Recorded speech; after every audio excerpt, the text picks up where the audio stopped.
Nous fûmes éveillés quant au principe fondamental de la vie même du Seigneur durant notre séjour ici-bas.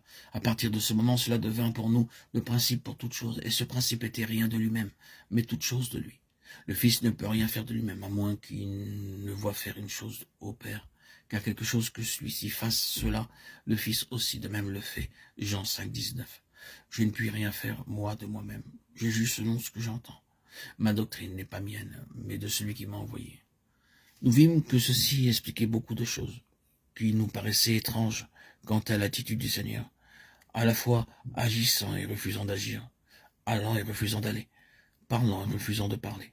Plus tard, nous vîmes que c'était la pleine signification d'une vie dans l'esprit, et qu'il s'agissait d'une chose totalement différente de la voie naturelle des hommes, même des chrétiens.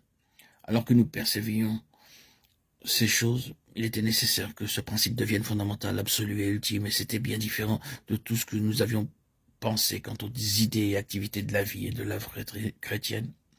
Une telle révélation devient une chose bouleversante et écrasante qui ira jusqu'à ne nous laisser aucune force, convaincus de bien des efforts inutiles. Elle aura alors une grande implication, tandis qu'une fin est écrite en grand caractère dans la croix, et que cette fin doit être acceptée en vérité comme notre fin, de sorte qu'il ne puisse plus rien se trouver comme venant de nous-mêmes. Jésus est vivant. Cela signifie pour nous des possibilités illimitées. C'est ainsi que nous sommes arrivés à voir que la mer Rouge et le Jourdain ne sont que les deux côtés de la même croix. Ils symbolisent tous les deux la mort et la résurrection spirituelle du croyant. Mais le Jourdain place cette expérience dans un autre domaine. Le Jourdain voit la délivrance du péché, de la mort et de la condamnation, parvenant jusqu'à la délivrance du moi. Il est la séparation pratique entre ce qui est mort et ce qui est ressuscité. Dans la mer Rouge, ce sont mes péchés, dans le Jourdain, c'est moi. Au passage du Jourdain, un monument de 12 pierres, une figure des Israélites eux-mêmes, fut laissée ensevelie dans le lit du fleuve. Cela devait signifier que leur vie propre du désert devait être désormais reconnue comme jugée et finie aussi sûrement que leur asservissement à Pharaon.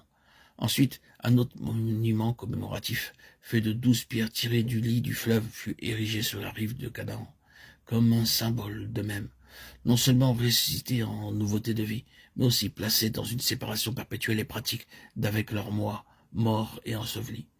Tout cela a été accompli par leur union avec Christ crucifié et ressuscité, car les sacrificateurs se tenaient au milieu du fleuve, portant l'arche sur leur épaule avec le propitiatoire taché de sang, type de Christ dans sa mort, triomphant cependant sur la mort en vertu de son sang.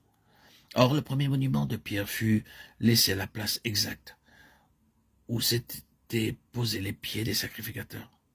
Israël selon la chair dans le désert et Israël selon l'esprit en Canaan, bien qu'ayant connu toutes de la bénédiction du salut et la délivrance du jugement, sont cependant comme deux peuples différents.